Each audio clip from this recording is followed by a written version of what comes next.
Hey everyone, welcome to Monday Minutes. I am Pastor Drew filling in for Pastor Doug. Thank you for watching today. Hey, if you're encouraged by this message, please like and subscribe and share it to your page. All right, today I want to tackle this question.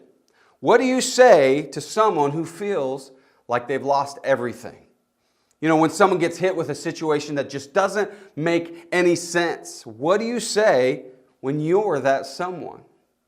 You know, a couple times in my life, I've been sitting on my bed, with the phone in the hand, shaking. Everything seems foggy and dazed because I just got that late night call. In fact, I got that late night call here recently.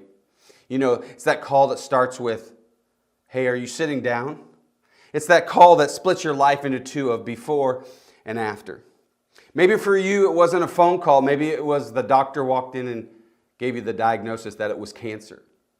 Or maybe you got a text that says, "I just can't do this relationship anymore," and you watched a relationship end. Or you walked into your job and realized that you no longer had a job. Whatever it was, it just didn't make sense in the moment. And here's the thing about tragedy, it rarely ever does. I'm a fixer by nature. I want answers. I want reasons. I want to see all the puzzle pieces fixed into the plan of God. But the truth is, there are moments in life where the pieces just don't seem to fit. What do you do when God doesn't answer the question why? What do you do when life feels like it's shattered on the floor and nothing is left but silence? See, the temptation is to lean on our own understanding, to scroll endlessly on our phone for answers, to replay all these things in our head of, could we have done something differently? But Proverbs 3:5-6 says this. It says, "Trust in the Lord with all your heart and do not lean on your own understanding. In all your ways acknowledge Him, and He will direct your paths." See, here's the hard truth. Sometimes we don't get the answers that we want, but here's the hope. We don't need all the answers to take the next step. In John 11, when Lazarus passed away, which was Jesus' good friend, Mary and Martha, they were devastated. In fact, when they saw Jesus, they said, "Jesus, if you would have been here, our brother wouldn't have died." Jesus, he didn't try to correct them. He didn't give them some theology lecture. What did he do? The Bible says that Jesus wept. See, God isn't distant in your pain. He's present in it.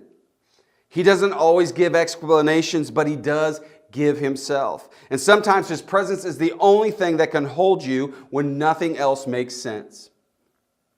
So how do we move forward when tragedy strikes? I want to give you 3 simple but powerful steps today. I'm working on them, and I hope they help you. Number 1 is be honest with God.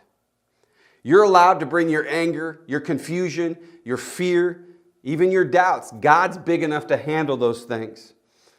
In Psalms 34:18, in fact, it says that the Lord is close to the brokenhearted and He saves those who have a crushed spirit.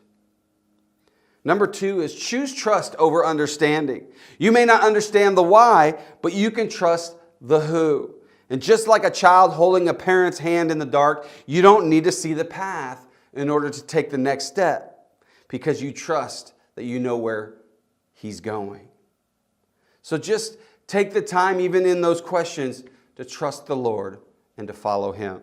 And third is surround yourself, oh my gosh, this is so important, surround yourself with hope-filled people.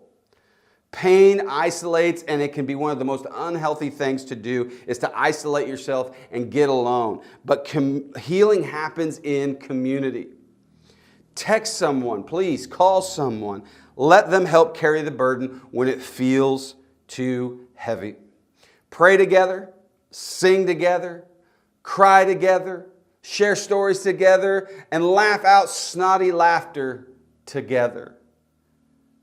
It's so important. So instead of trying to figure it all out like I try to do at times, we can rest knowing that God already has. Imagine trusting that even in the worst moments, He's weaving something good, something redemptive out of something bad that we can't see yet. Because we may not have the answer to today, but we have Jesus, and that is enough. I hope that helps you guys today. So until next time, God bless you.